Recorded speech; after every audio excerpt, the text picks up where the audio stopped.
Okay, here is a blog post from Bounding into Comics about Cowboy Bebop's live adaptation called The Creator, Shinichirō Watanabe, is unsure if Netflix will listen to his feedback because he's not involved. He's, I think, consulting and providing feedback, but he's not on the bill. So this is kind of what I was talking about in my previous video where John Cho was concerned if Yoko Kanno was there, and only if she was there, then he'd want to be in, which is great because he understands what Bebop is about. It's about the music largely. However, because they're not using the same plots or they're doing their own version of plots, you would have to then ask the creator or the writers of Bebop saying, please help us make a good story here because you guys know what you're doing. You made the thing after all. And in this case, that's not what's happening. He's just he can just provide feedback. He can help out with the pitch idea, I guess. But other than that, he's not part of anything, which doesn't sound good. So let's see what he has to say about the whole thing. All he can do is pray and hope that it will turn out good. And here's the shot of, I'm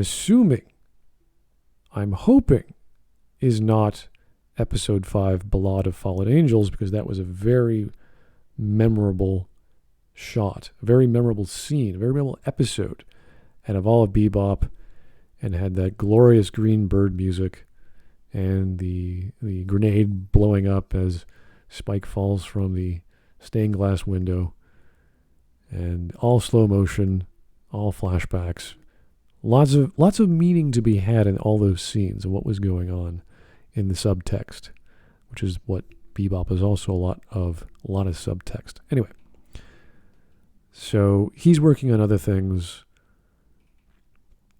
and he's also talking about his level of involvement of the recently announced Blade Runner Black Lotus animated series, which listed him as a creative producer, which is awesome. I mean, anything that Shinichirō Watanabe does is cool.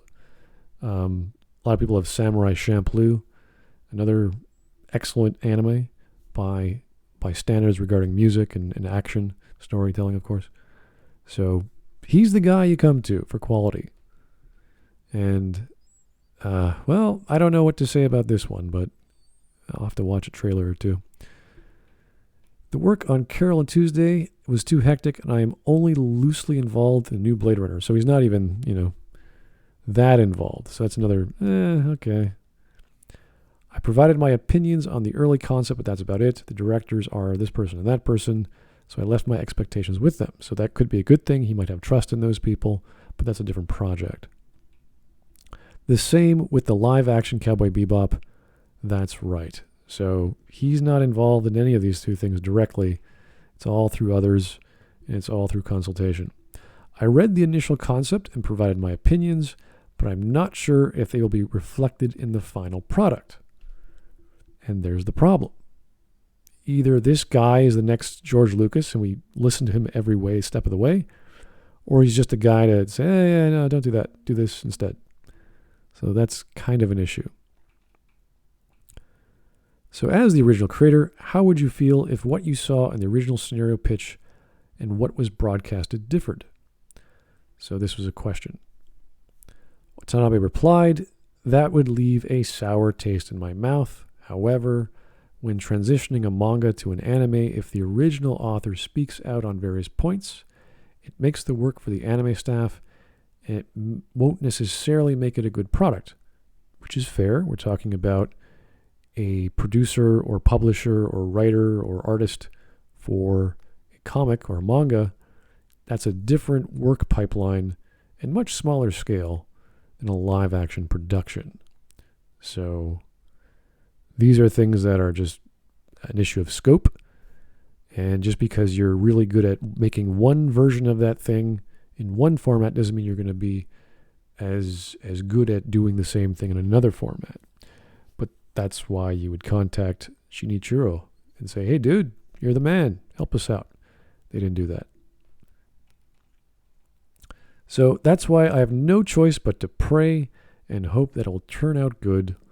LOL. Also, for Bebop, I don't have any right to stop it. Those rights are in the hands of Sunrise. So if you have a complaint, please send it to them.